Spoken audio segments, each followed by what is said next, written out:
Are you struggling to regain sustainability in your life and create a positive life stance?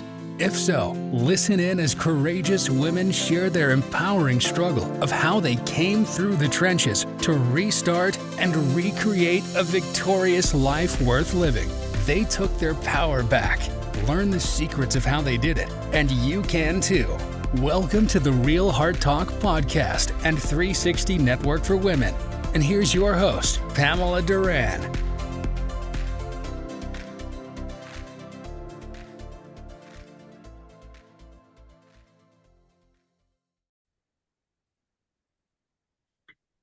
Hello, Real Heart Talk listeners. Today we have Dr. Lynnette Simm. She has a new book out and a documentary special that is up for 5 nominations. She's from Texas, and I can't wait to hear what all's been going on with her. She was formerly a co-host on Pop Talk Ministries, and I'm so excited that she can be here today to share with us what struggles she's went through and overcame to help you power through and create sustainability in your life. Welcome, Dr. Lynnette Simm. Thank you so much, Pamela. I'm so excited to be here. Glad to have made it. Yes, I know. It was a little bit of a struggle. But there's traffic everywhere, not just in Atlanta. Well, wonderful. Well, today, what do you want to share? If you want to introduce yourself a little bit, tell us a little bit about you, and then we'll dive into your story. Well, I am Dr. Lynnette Simm. I am a Director of Mentorship for the ministry Alive at Last, which helps women struggling with sexual trauma, exploitation, or trafficking. I also have a private practice as a life mentor where I help young women and young married couples, navigate the thing called life and help them from a biblical perspective. I'm a mother of 2 20-something girls. I've been married 28 years, or coming up on 28 years, together with my husband for 31. And I do live in North Dallas, Texas. That is fabulous. I can't wait. Next time I'm coming there sometime this year. Before the year's over, I'll be there. Maybe we can connect. I would love it. Me too. Awesome. Okay, so what is your message or story that you want to share with us today to help other women who may be going through the same struggles or trauma or obstacles that you've went through, that you've powered through that, and you are coming out on the other side? It sounds beautifully. You're involved and you're making an impact in your community, and I love that. Well, I do work in a specific field dealing with women who have experienced sexual trauma. As a trauma survivor myself, I'm able to use the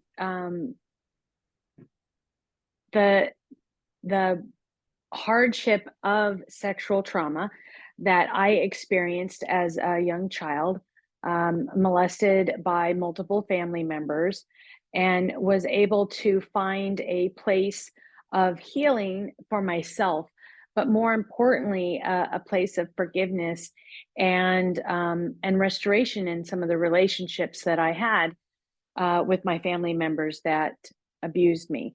And since then, I've been able to, with the work of Scripture, as well as the work of some beautifully gifted Christian counselors, been able to get to the other side of that trauma. And now, as a life mentor, I am able to give back into the same field, which brings me so much joy. I've also been able to, write books, do other ministry work for Alive at Last, and then create this private practice where I get to walk with women and from all walks of life throughout the United States. I have clients from, Florida, New Jersey, Wisconsin, Arkansas, California, throughout Texas, Colorado, Idaho. So there's just a lot of women that need somebody to walk life with. That is beautiful, Dr. Lynnette. So do you find that these ladies in all of the different, obviously it's spread out across everywhere, and it sounds like It's no, not targeting, one age group or demographic. Is there a specific age group? That's what I was going to ask, that you see more than others, that are reaching out to you. I'm just I curious. I tend to see more women in their young 20s. I think some of my youngest are 20, 23, 24, and then well into their 30s. I do have a sparse few that are 40s and 50s that I work with as well. And of course, the married couples are usually the ones are 5 years and under, somewhere around that time frame as far as 5 years married, and they really just need some good wisdom, people that they can count on, that kind of thing. So I'm excited to do that kind of work. Yeah, that's really great. I mean, with the young married couples, it sounds like that you have an opportunity to impact and change not just their generation, but the next generation to come, to stop those limiting beliefs, to stop those generational curses, that just have families bound up. Because, I mean, I don't know, we're close to the same age, maybe, but, growing up, you just didn't talk about those things. It was pretty much not a talking point at the dinner table or anywhere. So I think that's great. And for the older ladies, I mean, are they reluctant? Do they come to you? I mean, is it just how are they finding you? Is it through your book or through your ministry, through your practice? You know what? It has been really just a godsend because women have come to me of all ages through either they've read my book or through ministry, but mainly it's been referrals. I've been working with one woman, and she'll suggest, and tell someone else how they're working through something or walking through life with their mentor. I get called the life coach. I've got a coach. I got to tell you about her. And I have to share with them the difference between a coach and a mentor. Um, and so yeah, it's been referrals. It's really been godsend. I mean, these people come to me from all over. So mainly referrals though, but I do have a website, and people have found me there as well, drlynnette.com. And so I've gotten, clients that, research mentoring and things like that, sexual trauma, and they're able to find me through there as well. So you bring up a good point. What is the difference between a mentor and coach? Would you share with our listeners so that they can know as well, if they don't know? Well, for me, the difference between a life coach and a mentor is a life coach is really geared to help, give you the play by play of what you need to do to get to this next level. And it usually has to deal with business, with your life goals, etc. And, a teacher, they're teaching a specific subject, a specific, area of expertise. What a life mentor is somebody that comes along and is walking life with you, with some wisdom, with some sage advice at times, with wanting best for you, and doing so in such a way that, sometimes we have to deal with life right now. The past comes up and is affecting your present, and so we have to deal with past issues. And then sometimes your life right now, you have to think about the future and where you're going to go and what you're going to do. And so we have to deal with planning and motivation and encouragement.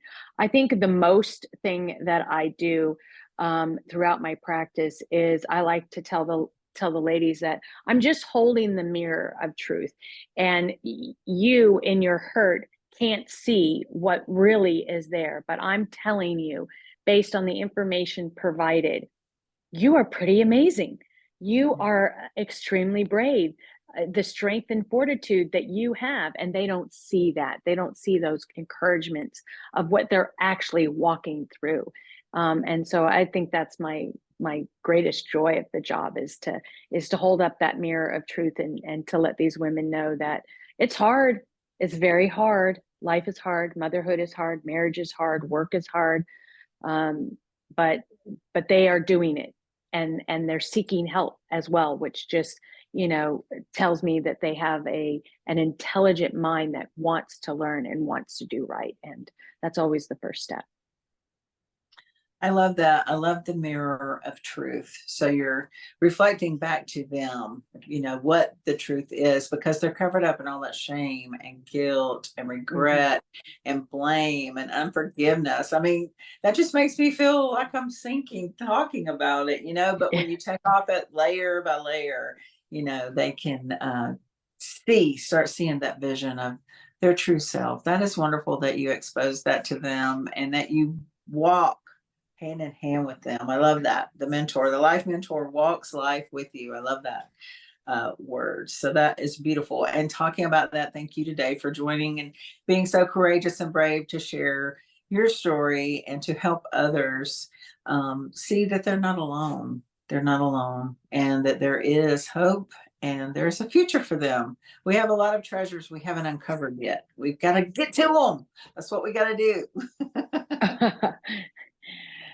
Well, I have no shame in my past, in the traumas that were inflicted on me, in the traumas that I created myself, because I know where I've been and where I am now, and I have learned and I have grown and I am stronger for them. And I think that's what women forget. Well, everybody forgets that, from every trial and tribulation you can learn. So I ask away. What do you want to know? Well, I see that you have your book out and it's nominated for the 5 nominations. If you want to talk about your book, well, one thing before we get to the book, I did want to ask, like when people come to you, do you have like a questionnaire that you fill out like, how do you get that conversation started? Or do you find out like, where are you in your journey, so that you know how to start helping them? Well, that's a good question. I do have an intake form is what I kind of call it. I intake as much information. We start with some basics, name, age, when are you married? When was your last physical? How's your appetite? How are you sleeping? Things like that. What do you do for a job? What's your highest education?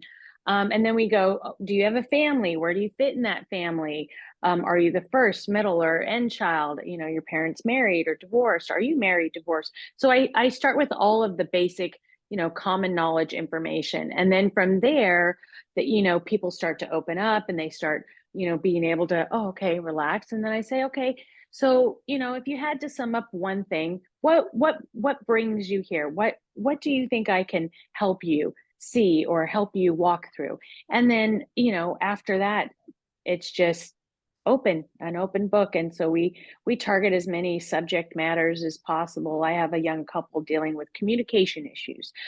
We have one extrovert and one introvert, and we're trying to show them how they can come together.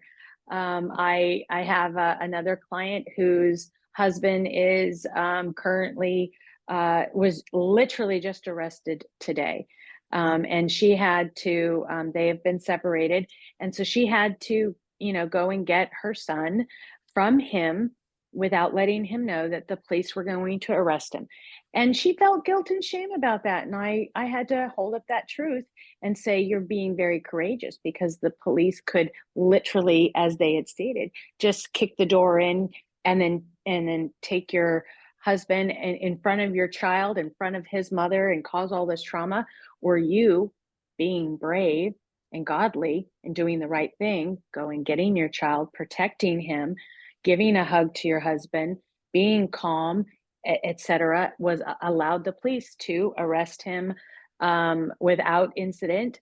And he was able to communicate with her, and he said, thank you for, allowing it to be this calm way instead of, so it's so rich as to what we get to cover for a variety of different women with a variety of different subjects.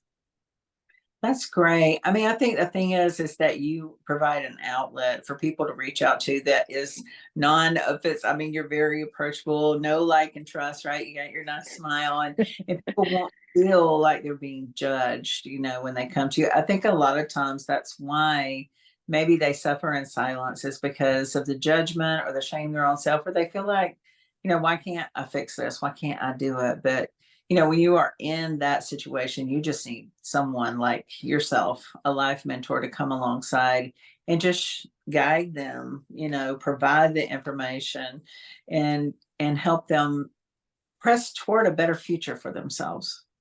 Yeah, I really do. I really work very hard to make sure that I do not bring judgment because I'm not in their life. I'm not walking their walk. And so I have to help them get through that and to see what is best for them, what is best for their children, what is God's best. Mm. It's not easy and sometimes it's not pleasing to everybody else, but it is best. And so I try to do that from a place of love and understanding. And I let them know, during that interview process, I tell them a little bit about myself as well. I am a broken child. I came from a broken marriage. I came from a broken family, where my parents divorced, my grandparents divorced, aunts and uncles divorced, my siblings divorced. And so I understand all of that. There was abuse, there was all of these things. And then I myself made a multitude of mistakes and sins. And so, we are, who am I to judge? But to walk alongside and help that next person up from their fall. That's what I keep telling myself is I'm not there to judge, but to help them up from that fall. That's so wonderful. I love it. Okay, now your book. So, is your book about your story? It is. The book is titled "And the Day Came." It was written by myself, Dr. Lynnette Simm, with Michelle Hoffman, and we worked together to write a story that is my story, the story of a broken family, a story of a broken girl, a story of sexual abuse, and then the story of how God came in different parts with different people, a story of falling in love and young marriage, and yet having this trauma that you're carrying, the story of unconditional love that I found in my husband, Madison, and that his reflection of God's love to me. In allowing me to not only be broken, but to have made mistakes. And again, to show me love and to help me up and to not say what I did was okay, but to say that you are okay and we will figure this out and we will find healing on the other side. And so that's the book. I call it an inspirational story of love, forgiveness, and at the end there's restoration. And then that led to the documentary that was based on the film. Based on the book. And the documentary is titled Tear-Stained Forgiveness, A Journey of Healing After Abuse. And it literally has all the key players, characters from the book in the documentary. And so everybody's talking, everybody's sharing what they've learned, what they saw, how things were, where, and then how it got better and why it got better. And it is a very candid look at the cycle of sexual abuse, and how that can be broken, the possibility of forgiveness and how that takes time, but with courage and patience, it is possible. And always, it also talks about how God is always with us and how without him, we just can't get to the other side of true forgiveness and be restored. And I think that's key throughout from different individuals. I also love that the interviews were all done without anyone else present. The questions were only revealed to the interviewees. And so their honesty and their straightforwardness was seen in this documentary. It's really lovely.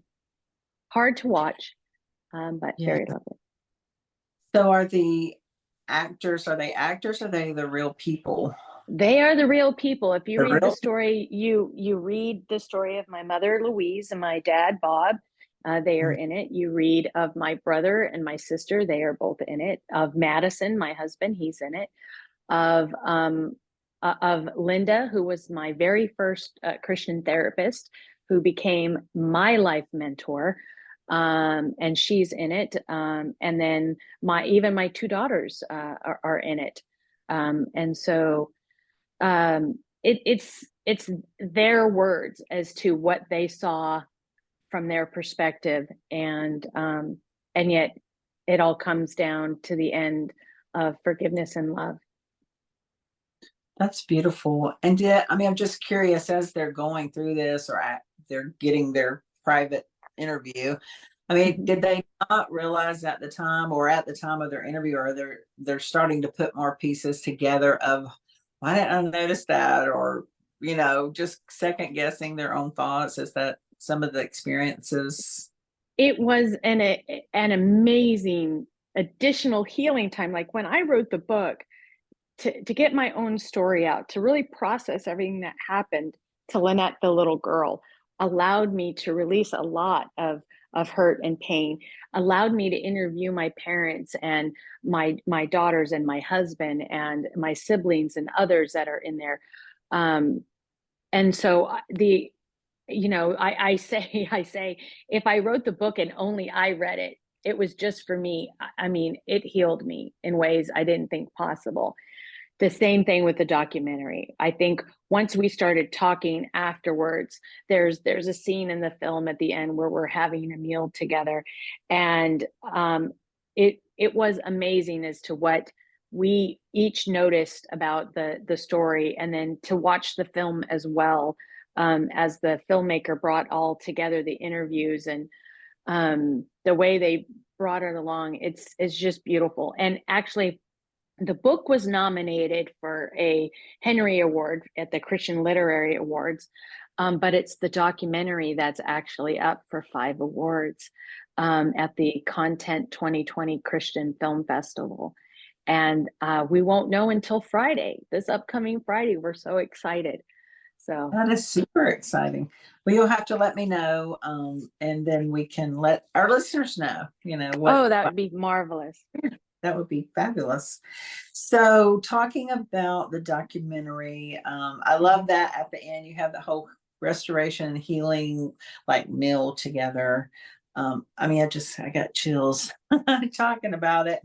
So, one thing I read in your description of your book that you stated was nothing was unforgivable. What did you mean by that? You want to talk about that a little bit? A lot of people, especially when it comes to sexual trauma, it is an innocence that's pulled when, especially to our, when it's done to children. It's also the most intimate physical thing that can happen to a person. I don't want to just say women, because there are men that are being sexually abused. There are men that are being, boys that are being trafficked and whatnot. So this amazing, beautiful thing that God created to actually connect a man and a woman together like no other, that then can produce life, is what the enemy has used to really tear away at the fabric of our society as well as our families. And there are so many families, many. I am a very rare exception that when the sexual abuse is reported, either the victim isn't believed, and then the perpetrator is believed, and denies everything, or the victim is believed and the perpetrator says he didn't do it, and then there's courts and this and that, there's families ripped up by it, and so a lot of people feel that this type of crime, this type of trauma is unforgivable. I mean, you cannot go back. There's really nothing that you can go back and give somebody's virginity back or their safety or whatever. However, it is forgivable. It can be redeemed, and you as a person can be restored. Some relationships can be restored. And in my family, the cycle was not only broken because my dad was sexually abused, and then sexually abused me, Um, but my parents stayed married, which was very rare for someone who believed the victim and still stayed married. So there was one. Then it was my dad accepted full responsibility. So not only did he not call me a liar, but he said, I'm guilty of everything, whatever she said. He didn't question it. He wanted to protect me from the courts and all that would require in a trial. So he pled guilty to everything. So he took responsibility, exceptionally rare. My mother stayed by his side. I mean, begrudgingly in the beginning. It took her a while to forgive as well, but stayed by his side, knowing the man that he is and the mistake that he made. And then our family for years, while shattered in different pieces, definitely came back in such a beautiful stained glass of love. I mean, I just can't, there's dark parts, and we all know what they are, but the overall picture is just absolutely beautiful. Each of us bringing in our own colors with, our own family history and our own childhood coming together. And so that is very rare. So there is no such thing as unforgivable. And a lot of people think, well, I wouldn't forgive it for what it was my daughter. And yet it is possible. Yes. Forgiveness, that grace, that comes in. We have to have it. We all have to have it. It's not one person or the other, and forgiveness is for you. It's for them. It's for our listeners. When you're forgiving, it is healing for you inside you. I love that. That is beautiful. Okay, so you said there is a cycle of sexual abuse. Can you expound on what that cycle consists of? Well, normally, if somebody makes a mistake, they end up learning from it and not doing it again. That's hopefully it's not a cycle. Happens, you don't do it, you're done. But because sexual abuse is done in the darkness with quiet, not everybody talks about sex. And they should talk more about appropriate and inappropriate behavior.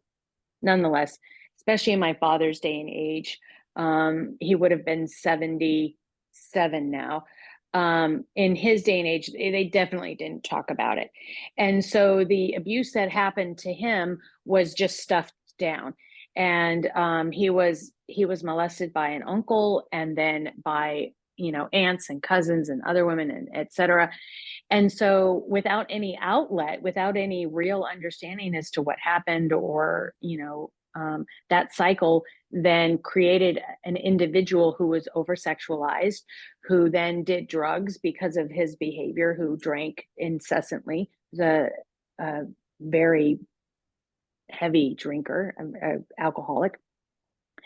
And so it was in one of these drunken, drugged periods that an innocent child comes and asks a question, and the cycle continues. And then that cycle of regret, he sobers up just enough to go, oh my gosh, this is what I did, drunk again, and then continues and continues until we are, confronted with the truth. And at that time, he says, okay, no more, I'm done.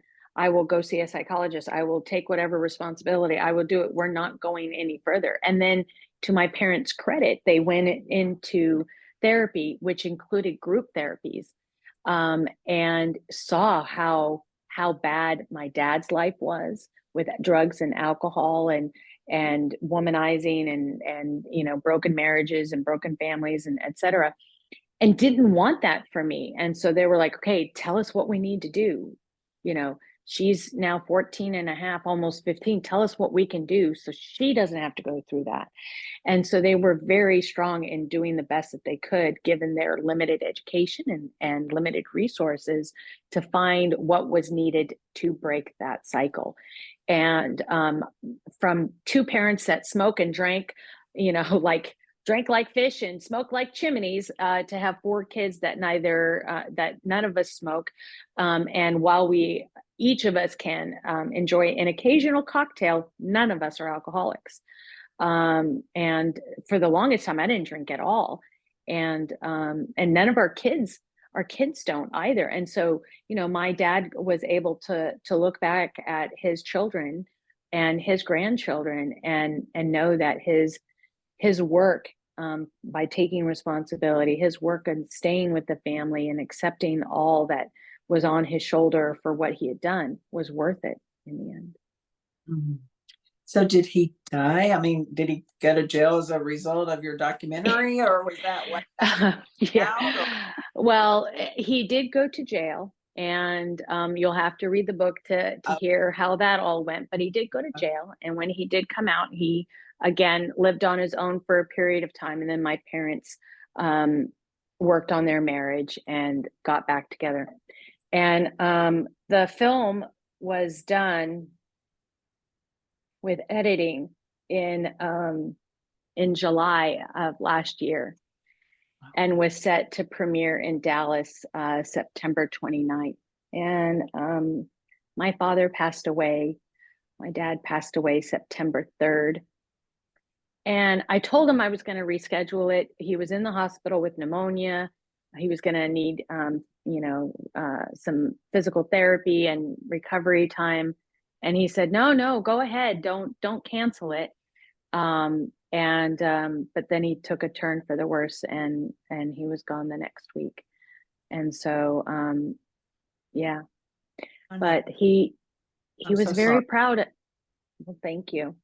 And this is why I tell people it is totally possible, because I got to be in that room with him when he was taking his last breath. I got to tell my dad how much I loved him and meant it to the core of my daughter's heart. I got to let him know that Jesus was there, and God's waiting for him, and it's okay to go. My sister was there, my mother was there, my husband was there, my brother, he was there when he was in the hospital, but unfortunately took a turn for the worse and wasn't able to get back as quickly as possible. But had visited him. We all had been there, and our family was able to see this man, that loved us. He was our quote stepdad. He adopted us. He wasn't even biologically our dad, and yet loved us and protected us and worked hard for us and made huge mistakes. No doubt, horrifying mistakes that changed the trajectory of my whole life, but also stood steadfast in his word that he said, if you do something wrong, you accept responsibility, and followed that with action. Stayed with my mother because the devotion was to stay and protect her and secure her as he had promised, no matter if they lived in the same house or not. Stayed with our family and reminded each of us every day that he was so sorry for what he'd done and loved us so very much. My story as a survivor is not very remarkable. There's lots of us out here that are able to get past it and even thrive in their life. What makes the story remarkable is my dad, in his ability to break the cycle, in his ability to listen to God and not run away from the responsibilities and consequences of his actions, and to be Christ-like and to stay and to love us no matter what. Yeah. That's very brave as well, and courageous. It was. And in the beginning, I mean, people ask, well, how could you love him? In the beginning, I didn't. I hated him. I hated him to his core. From 15 to into my 30s, I just wished he would be gone, dead, out of our lives. Any of the above would have been happy for me. But then I walked with Jesus, and when I found the Lord and he forgave me, I don't like quoting scripture. I'm not that kind of person, but I just love, people quote 2 Corinthians 5:17, old things have passed away, behold, things are new in Christ. And everybody loves that one. But if people would just read that next one, 2 Corinthians 5:18, it says, now that you have been reconciled in Jesus Christ, you have a ministry of reconciliation. And when I read that, I was like, you, what? What, God? Excuse me, Holy Spirit, you want me to do what? Forgive this man? that stole my childhood, that made me feel horrible and dirty and worthless. You want me to forgive him? No, no, no, no. But that wasn't what God had planned. And so as I got deeper in his word of forgiveness of me and all the things that I have done, I've committed every sin. I mean, the 10 commandments, I've broken them all, and yet he forgave me. And so slowly he worked on my heart, and until I could be in the same room and not cringe, until I could talk to him with real respect, where I could honor him and see where he came from, and that his hurt on me wasn't because he didn't like me, he didn't love me. It was because he was broken too, and to really see that part of him. And from that point on, it was easy to love my dad, knowing what he had been through as a fellow victim, and to see the hurt that he experienced and the shame and guilt that he had to go through from what he had done from his brokenness. So I love that. I applaud you all. You're very courageous, and especially to have your real family, or whoever all the people are in your documentary. That is very amazing and very courageous of them as well. So someone in our listening audience that may be going through the same thing, I mean, what guidance can you give them so that they don't suffer in silence, so that they don't just continue with the cycle? How can they get help, and how can they get out? anyone who has this happen to them, okay, it really does mean you have to go and talk about it. Sex isn't supposed to be something that is shameful. It's supposed to be beautiful. It's supposed to be a blessing.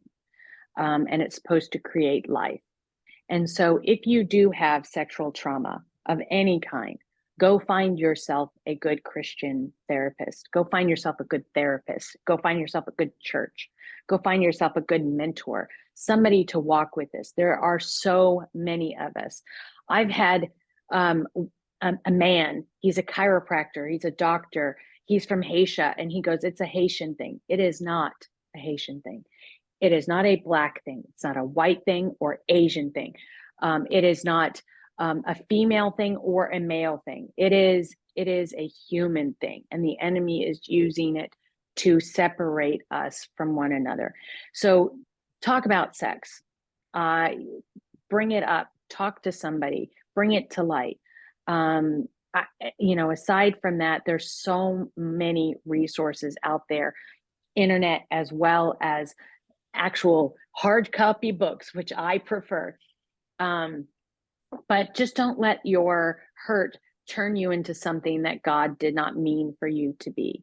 And that brokenness to turn you into something and create a life that is filled with trauma and hurt, because that's not where God wants us to be. So I am among many counselors out there who have been through the same thing. And we are all out here just waiting for somebody to reach out and say, I need help. That is a perfect segue of how can people reach you? How do they connect with Dr. Lynnette? Well, they can reach me in a variety of ways. They can email me directly at Dr.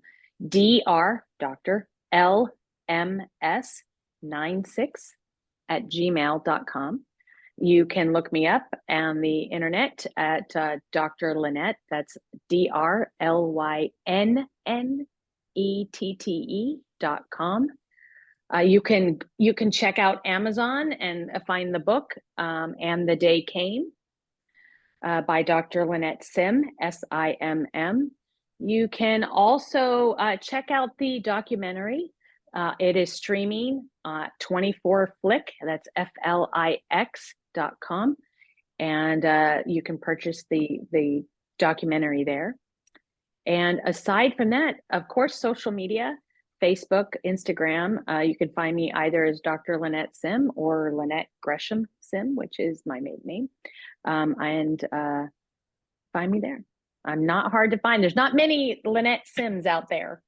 So True. And how long is your documentary? I forgot to ask you. Is it how many? It is 5 hours. No, we had something like 27 hours of interviews that we got down into a very powerful 56 minutes. Wow, that is amazing. And you said it's on flix.com?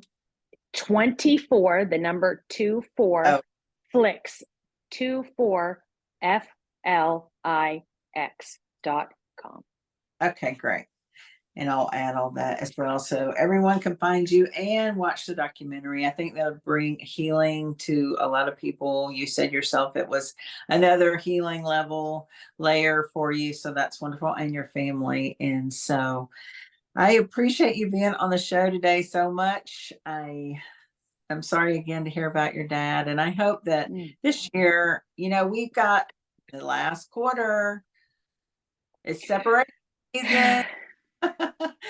To make a big impact in the world and in your community. So I wish you all the best. And thank you again for joining us today on Real Heart Talk.